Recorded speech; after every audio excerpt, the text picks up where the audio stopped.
Sir வணக்கம் sir. வணக்கம் ராம். இன்றைக்கு செய்திகள்ல ஒரு செய்தி ஒன்று பார்க்க முடிந்தது. மதுரையில நாம் தமிழர் கட்சியை சேர்ந்த ஒரு நிர்வாகி ஒருவர், பாலசுப்ரமணியம் அப்படின்னு அவருடைய பெயர். அவர் இன்றைக்கு கொலை செய்யப்பட்டிருக்கிறார். அப்படியே செய்திகளை நோக்கி இன்னைக்கு என்னென்ன செய்திகள்னு பார்த்துட்டு இருக்கும்போது அந்த செய்தியை பார்க்க முடிந்தது.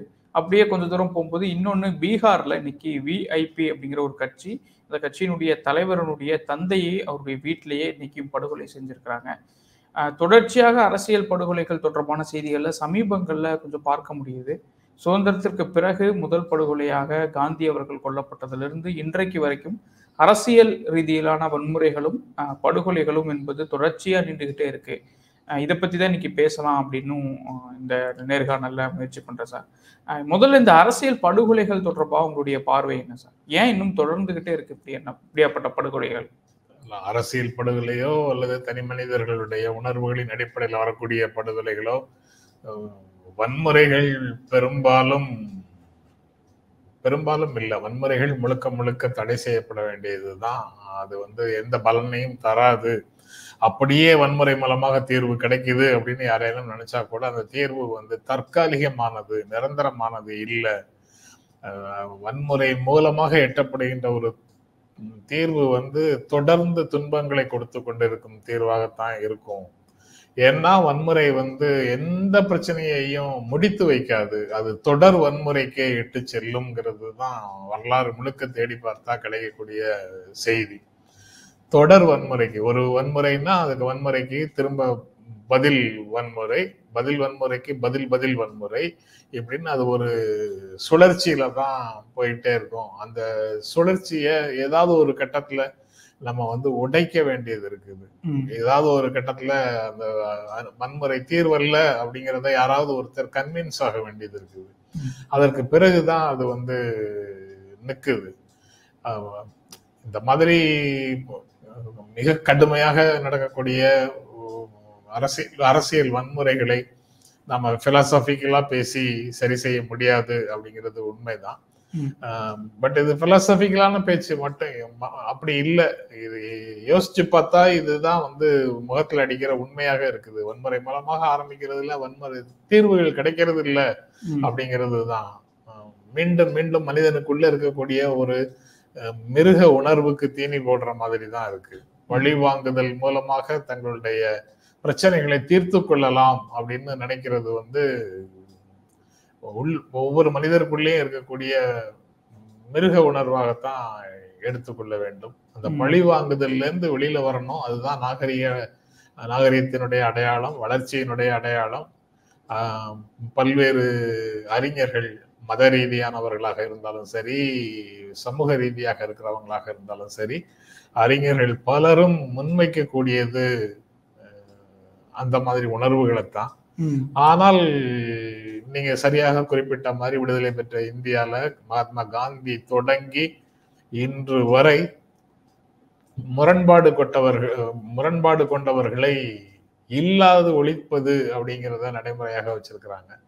ஏன் இப்ப உடனடியாக நமக்கு ரொம்ப அதிர்ச்சியாகவும் அதை பற்றி பேசணும்னு ஒரு உணர்வை கொடுக்குது அப்படின்னு யோசிச்சு பார்த்தோம்னா, இங்கதான் இப்பதான் ஒரு வாரம் தான் ஆகுது ஆம்ஸ்ட்ராங் படுகொலை நடந்தது சென்னையில. அதுக்கப்புறம் 2 நாட்களுக்கு முன்னால ட்ரம்ப் மேல ஒரு அட்டெம்ப்ட் நடந்தது. ஒரு முன்னாள் அதிபருடைய பிரச்சார கூட்டத்துல அவர் மேலேயே துப்பாக்கியால சுட முடியும் அப்படிங்கிற மாதிரியான ஒரு அட்டெம்ப்ட் நடந்தது. அவர் குறி தவறியதால அவர் பிழைத்துக் கொண்டார் அப்படிங்கிறது ரொம்ப ஆறுதலான விஷயம்.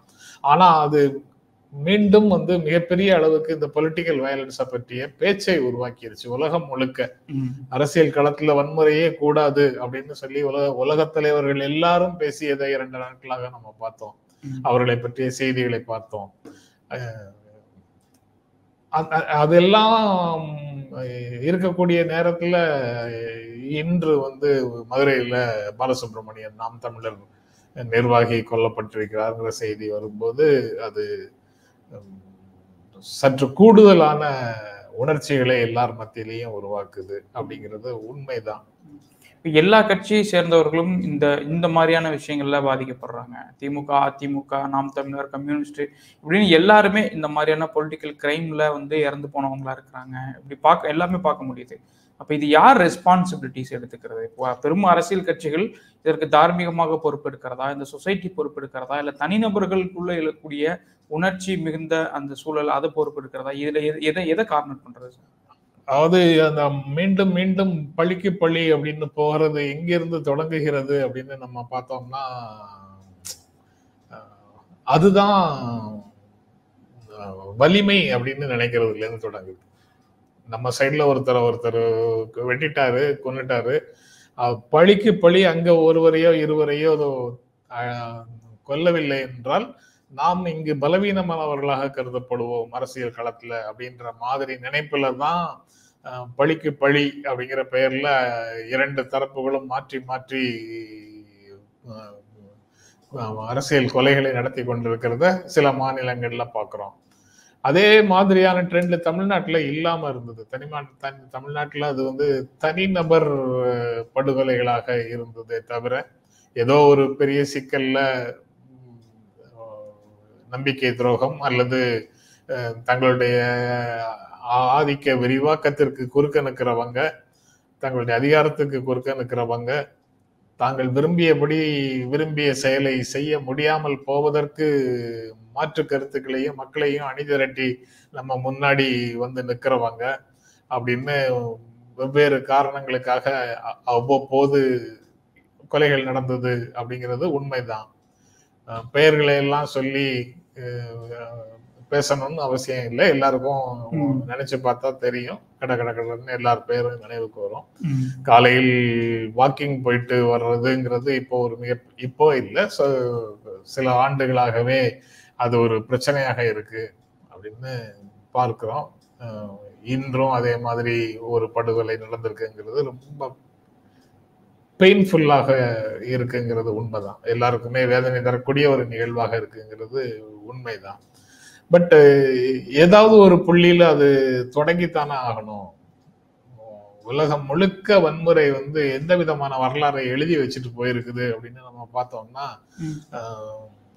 இந்த வன்முறைகளுக்கு பின்னால போனவங்க எல்லாரும் அது அமைதிக்கான ஆக்கிரமிப்பு போர், அமைதிக்கான போர் அப்படின்னு, பயங்கரவாத எதிர்ப்பு போர், அமைதியை நிலைநாட்டுவதற்காக ஒரு போர் அப்படின்னு வரும்போதே அந்த பெயர்லயே இருக்கக்கூடிய முரண்களை எல்லாரும் சுட்டி காட்டி பேசணும். அப்போதிலிருந்து இப்போ வரைக்கும் அதை பேசிக்கிட்டே தான் இருக்கிறோம். அமைதிங்கிறத அன்பால தான் உருவாக்க முடியும், போரால உருவாக்க முடியுமா? அப்படி போரால உருவாக்கப்பட்ட அமைதிங்கிறது என்ன களத்துல என்னத்தை உருவாக்கி இருக்குது? அங்க நீதி வழங்கப்பட்டிருக்குதா? அல்லது முன்னால அட்டகாசம் பண்ணவங்களை இப்போது நீங்கள் கொன்று ஒடுக்கி இருக்கிறீர்கள், அவ்வளவுதானே. அதுல பாதிக்கப்பட்ட குடும்பங்களும் புதிதாக அந்த இடங்கள்ல உருவாகி வரக்கூடிய புதிய வன்முறையாளர்களையும் எப்படி நாம ஒழிக்க போறோம்? அப்போ தனி மனிதர்கள் உணர்ச்சி வசப்பட்டு நடக்கக்கூடிய கொலைகள்ல தொடர் கொலைகள் நடக்கிற மாதிரி, பழிக்கு பழி கொலைகள் நடக்கிற மாதிரி, கோட்பாட்டு அளவுல நடக்கக்கூடிய அமைப்புகள் நடக்கின்ற அமைப்புகள் பழிக்கு பழி கொலைகள் மூலமாக தொடர் கொலைகளை ஊக்குவிக்கிற மாதிரி, நாடுகளும் போர்கள் மூலமாக தொடர்ந்து போர்களை நடத்துவது அப்படிங்கிற நிலைக்கு போவது வந்து யாரு எங்க அதை நிறுத்த முடியும் அப்படிங்கிற கேள்வி வந்து முக்கியமானதாகத்தான் வருது.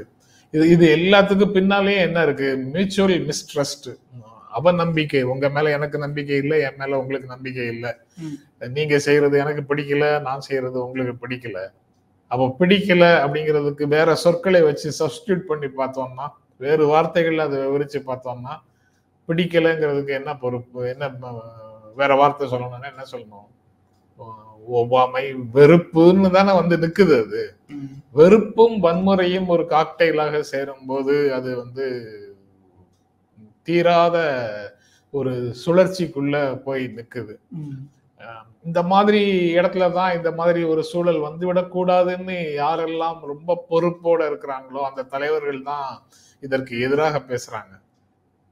எனக்கு வந்து நான் ஒரு சமூக நல்லிணக்கத்திற்காக ஒரு இந்து மத தலைவர் ஒருவரையும், மத தலைவர்னா துறவி ஒருவரையும், இஸ்லாமிய அறிஞர் ஒருவரையும், கிறிஸ்தவ மதத்திலிருந்து ஒரு தலைவரையும், 3 மதத்தின் பிரதிநிதிகளாக 3 பேரை வச்சு நான் ஒரு நிகழ்ச்சி நடத்தினேன். அந்த நிகழ்ச்சியில எல்லா மதங்களும் அகிம்சையை போதிக்கின்றன, ஆனாலும் இது ஏன் நடக்குது அப்படின்னு அந்த நிகழ்ச்சிக்குள்ள நான் ஒரு கேள்வியை முன் வச்சு 3 பேர்ட்டையும் பதில் வாங்கணும்னு 2 பேர்ட்ட வாங்கிட்டேன். அந்த இந்து மதத்தை சார்ந்த துறவிட்ட பேசும்போது அவர் என்கிட்ட திரும்ப ஒரு கேள்வி கேட்டார். இந்து மதம் அஹிம்சையை போதிக்குதுன்னு உங்களுக்கு யார் சொன்னான்னு கேட்டார். ஸ்டன்டு கொஸ்டின் இருக்கு. அதாவது கடவுளின் அவதாரங்கள் வந்து நீதியை நிலைநாட்ட அல்லது அறத்தை காக்க அல்லது ஏதோ ஒரு பெயர்ல யாரோ ஒரு மோசமானவருக்கு எதிராக போர் நடத்தி போர்ல யாரோ ஒருவரை கொன்று ஒழித்து அப்படித்தான் மதத்துக்கு எதிராக பேசுறீங்கன்னு வந்துட போறாங்க. அப்படித்தான் நடந்திருக்குது. இல்ல, நீங்க அவர் சொன்னதுக்கு பொருள் அதுதானே. அவர் இவங்க யாரோ வேறு மதத்தை சேர்ந்தவங்க அந்த கேள்வியை கேட்டிருந்தாங்கன்னா நீங்க சொல்ற மாதிரி மதத்துக்கு எதிரானவங்க பிரச்சாரம்னு சொல்லியிருக்கலாம். ஆனா நான் நடந்த நிகழ்ச்சியில பங்கேற்றவர் வந்து ராமகிருஷ்ணா மடத்தை சேர்ந்தவர், தீவிரமாக இலக்கியமும் மற்ற விஷயங்களையும் படிக்கிறவர். அவரு கேக்குறாரு, கீதையினுடைய சாரம் என்ன, அஹிம்சையா அஹிம்சையா அப்படின்னு கேட்டாரு. ஆக வேறொரு டைமென்ஷன் அவர் சொன்னதுல கிடைக்குது. அதுக்கு என்ன பொருள்னா, நீதியை நிலைநாட்டுவதற்காக வன்முறையை கையில் எடுக்கலாம்னு ஒரு பொருள் வருது இல்ல. அப்படி கையில் எடுக்கக்கூடிய வன்முறை மூலமாக நிலைநாட்டப்படும் நீதியிலையும் நீதி நிரந்தரமாக இருக்காதுங்கிறது தான் காந்தி மாதிரியான நபர்கள், மகாத்மா காந்தி மாதிரியான தலைவர்கள் சொல்லக்கூடிய ஸ்டேட்மெண்ட்ல கிடைக்குது. அதாவது வன்முறை மூலம் உருவாகக்கூடிய தீர்வுகள் உங்களுக்கு தற்காலிகமான மகிழ்ச்சியை கொடுக்கலாம், நீங்க நினைச்சது நடக்கலாம், ஆனா அது நிரந்தரமான மகிழ்ச்சியை கொடுக்காது, நிரந்தரமான தீர்வு அல்ல, தற்காலிகமான தீர்வாகத்தான் இருக்க முடியும் அப்படின்னு காந்தி ரொம்ப உறுதியாக வன்முறைக்கு எதிராக பேசுறாரு. அந்த தியரிய காந்தியை பின்பற்றுவதாக, காந்தி மூலமாக நான் மனமாற்றம் அடைந்தேன் அப்படின்னு சொல்லக்கூடிய மார்ட்டின் லூதர் கிங்கும் அதே விஷயத்த சொல்றாரு. நமது காலத்தின் அரசியல் பிரச்சனைகளுக்கும் தார்மீக சிக்கல்களுக்கும் ஒழுக்க பிரச்சனைகளுக்கும் வன்முறை தீர்வு அல்ல, அஹிம்சையே தீர்வு அப்படின்னு மார்ட்டின் லூதர் கிங்கும் சொல்றாரு. இந்த இரண்டும் ரொம்ப வேலிடான தத்துவங்களை மக்கள் முன்னால எடுத்து சொல்லுது. பட் எமோஷனலாக நாம இருக்கும்போது இந்த தத்துவங்கள்லாம் நமக்கு வந்து நினைவுக்கு வருதா அப்படிங்கிற கேள்வியும் சேர்ந்துதான் வருது. அப்ப சூழலோடு பொருந்திய ஒண்ணுதானே சார் இதற்கு தீர்வு? வெறுமனே நம்ம சொல்ற மாதிரி மனமாற்றம் அப்படிங்கிறதும் சூழலோடு சேர்ந்த ஒண்ணுதானே சார்? சூழலோட சேர்ந்த ஒன்றுதான். பட் இழப்பின் வலி நம்மை ஆக்கிரமிச்சு நிற்கும் போது இந்த மாதிரி தத்துவங்கள் வந்து, இந்த மாதிரி போதனைகள் வந்து நம்மிடம் வேலை செய்கிறதா அப்படின்றது ஒரு கேள்வியாக எனக்கு வருதுன்னு சொல்றேன். எடுத்த எடுப்புல நடக்காது. நம்ம வந்து இந்த எல்லையை தொடுவதற்கு சமூகமாக நம்ம எல்லாரும் முயற்சி பண்ணணுங்கிறது எல்லாம் ரைட்டு தான். சாதாரண மனிதர்களிடத்துல நம்ம அந்த சமயத்துல பேச முடியுமா அப்படிங்கிறது தான். அதாவது சுட்டுக் கொல்லப்பட்ட ஒரு தாதாவோட மனைவி அவருக்கான சடங்குகளை, இறுதி காரியங்களை நான் செய்து முடிப்பதற்குள்ள அவரை சுட்டவர் 3 பேரையும் படுகொலை செய்யணும்னு நாயகன்ல ஒரு சீன் இருக்குல்ல. அது எதை காட்டுது? வீரம். அதுதானே வீரம்னு காட்டுது.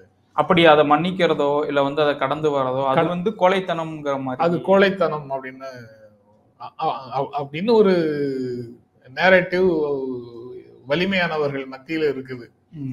அதனால அதுதான் இன்று ஆட்சி செய்யுது. அதனால அதனுடைய தொடர்ச்சியாகத்தான் இன்று வரைக்கும் நம்ம என்கவுண்டர் வரைக்கும் பேசிட்டு இருக்கும் போது இதே விஷயம் தானே வருது. மக்களுக்கு வந்து உடனடியாக பழிவாங்கும் உணர்வு தான் மேலோங்கி வருது. அல்லது மிருகத்தனமாக செயல்படுகிறவர்களுக்கு உரிமைகளை பத்தி பேசுறதா, அவங்கள மனுஷனாக ட்ரீட் பண்றதா, அவங்கள எறும்பை நசுக்குவது போல நசுக்கி போடுங்க அப்படின்னு குரல் வருது. எறும்பை எதுக்காக நம்ம நசுக்கணும் அப்படின்னு, எல்லா உயிர்களையும் அன்பு செலுத்துங்கள் அப்படின்னு சொல்லி பேசுகின்ற மதவாதிகள் இருக்காங்கல்ல. எறும்புக்கு கூட உயிர் இருக்கு, அதனால எறும்பை கூட மிதிக்காம நடக்கணும் அப்படின்னு சொல்லி அதன்படி வாழ்கின்ற மதவாதிகள் இருக்காங்கல்ல. அந்த மதவாதிகளால இந்த மாதிரி விஷயங்களை இந்த மாதிரி நேரத்துல மக்களிடத்துல பேச முடியுமா அப்படின்ற கேள்வியும் இதற்கு பின்னால வருது. அது இந்த மாதிரி நேரத்துலதான் எனக்கு வந்து இப்ப காந்தியையும் மார்ட்டின் லூதர் கிங்கையும் பத்தி பேசணும், இது பொதுவான தத்துவம் பேசுறாங்கன்னு எல்லாரும் தள்ளி போயிடுவாங்க. ஆனா இதுக்கு ரொம்ப வேலிடாக இப்படி ஒரு சூழல் வந்து விடக்கூடாது நாட்டுக்குள்ள அப்படின்னு, பழிக்கு பழி படுகொலைகள் தொடர்ந்து விடக்கூடாது அப்படின்னு ஒரு கவலையோடு ஒரு தலைவர் வந்து வெறுப்பு சந்தையில அன்பு கடை விரிப்போம் அப்படின்னு பேசுறாருன்னு நான் அந்த தலைவரை பத்தி பேசினா, நான் இப்ப அரசியல் பேசுகிறேன்னு நீங்க உடனே சொல்லிடுவீங்க. அந்த கட்சிக்கு அவருக்கும் சப்போர்ட் பண்றீங்கன்னு சொல்லி, அந்த கட்சிக்கு நாங்க சப்போர்ட் பண்றேன்னு நீங்க சொல்லிடுவீங்க. அதனால இப்போ அதை சொல்லாமலே தான் வேறு விதமாகத்தான் இதை பேச வேண்டியது இருக்கு. அல்லது மிகப்பெரிய ஒரு மோசமான கிரைம் நடந்திருக்குது, நீங்க வந்து அதற்கு பதில் சொல்லுங்க அப்படின்னு சொல்லாம நீங்க வந்து வெளியில உண்டான விஷயங்கள் எல்லாம் ஏன் பேசுறீங்க அப்படின்னு கூட நண்பர்கள் கேட்கலாம், உணரலாம். அப்படி ஒரு ஃபீலிங் அவங்களுக்கு வரலாம். இதற்கு உடனடியான தீர்வு அப்படிங்கிறது எந்த மாதிரி தீர்வை சொல்றப்பறம், நீங்க வந்து சீமான் அதற்கு அறிக்கை, அவங்க கட்சி தோழர் ஒருத்தரை இழந்திருக்கிறாரு, அதனால அவர் வந்து எமோஷனலா ஒரு அறிக்கை திரும்ப வருது. இன்னும் எத்தனை உயிர்களை பலி கொடுக்க போகிறோம், இறந்தவர்களின் உடலுக்கு பூ போடுவதற்கா காவல்துறை அப்படின்னு அவரு கேட்கிறாரு. இறந்தவர்களுக்கு எல்லா மனிதர்களையும் கூடவே இருந்து காப்பாற்ற முடியுமா காவல்துறை? அதாவது கோட்பாட்டளவிலையும் பண்பாட்டு ரீதியாகவும் அஹிம்சையை நம் சமூகம் கை கொள்ளும் வரைக்கும், இதெல்லாம் நடைமுறையில இருக்கிற வரைக்கும், இது ஆங்காங்கே நடந்து தொலைக்குது இல்ல, நடந்து தொலைக்கிறது தானே. அத வந்து காவல்துறை மேல அப்படியே முழுக்க சார்ஜ் வச்சு பேச முடியுமா? சரி, காவல்துறை கிட்ட தான் நம்ம போய் கேட்க வேண்டியது இருக்கு. இன்னைக்கு இது இங்க நடக்கிற அதே நேரத்துல பீகார்லயும் இந்த கொலை நடந்திருக்குல்ல. விஐபி கட்சியினுடைய முகேஷ் சஹானியினுடைய அப்பா ஜித்தன் சஹானிய அங்கேயும் கொலை செய்திருக்காங்க. ஆமா, அங்க ஐக்கிய ஜனதா தளத்தினுடைய முதலமைச்சர் நிதிஷ்குமாரோ அந்த பீகார்ல இருக்கக்கூடிய அமைச்சர்களோ முழுக்க இந்த வன்முறையை, இந்த படுகொலையை கண்டிக்கிறாங்க. கண்டிச்சுட்டு அடுத்த நிமிஷம் என்ன சொல்றாங்க, நீதி நிலைநிறுத்தப்படும், குற்றவாளிகள் தண்டிக்கப்படுவார்கள் அப்படின்னு தான் சொல்றாங்க. அவ்வளவுதான் அவங்களால சொல்ல முடியும். இன்றைய நாள்ல, கொலை நடந்த நாள்ல அரசு பொறுப்புல இருக்கக்கூடியவங்க இந்த படுகொலை என்னுடைய கவனத்தை ஈர்த்திருக்கிறது, நான் வந்து முழு கவனத்தையும் அதுல செலுத்துறேன், குற்றவாளிகளுக்கு உரிய தண்டனை கிடைப்பதற்கான சூழலை உருவாக்குகிறோம், நீதி நிலைநிறுத்தப்படுவதற்கான வழிமுறைகளை பார்க்கிறோம்ங்கிறதான் அரசு சொல்லும். அது ரெகுலரா எல்லா அரசும் சொல்றதுதான். அது பீகார்ல சொல்லும் போது அது ஏற்றுக்கொள்ளக்கூடியதாகவும், தமிழ்நாட்டில் யாராவது சொன்னா அதை ஏற்றுக்கொள்ள முடியாது அப்படின்னும் ஒரு மனநிலையை நாம் கொண்டிருக்கிறோம் என்றால் அது வந்து சரியாங்கிற கேள்வியை கேட்க வேண்டியது இருக்கு. அவங்க வந்து அரசியல் செய்வதற்கு முயற்சி செய்யும் போது நேச்சுரலா எதிர்த்தரப்புல இருந்து டிஃபெண்ட் பண்றதுக்கான முயற்சிகளையும் அவங்க மேற்கொள்ளத்தானே செய்வாங்க. அப்ப இந்த கட்சி ரீதியான மோதல்கள் இப்படி தொடங்கியதற்கு பிறகு உண்மையிலேயே நாம எதை விட்டுறோம்னா, அந்த படுகொலை நடந்த சூழலையும் அதற்கு பின்னால இருக்கக்கூடிய பண்பாட்டையும் நம்ம வந்து விட்டுறோம். அதுக்கப்புறம் அது வெறும் அரசியல் சிக்கலாக அது மாறி போகுது. யாரோ அந்த கொலை செய்தவர்கள் அப்படிங்கிற உண்மையிலே செய்தவர்கள், அல்லது செய்ததாக சரண்டர் ஆகிறவங்க, அல்லது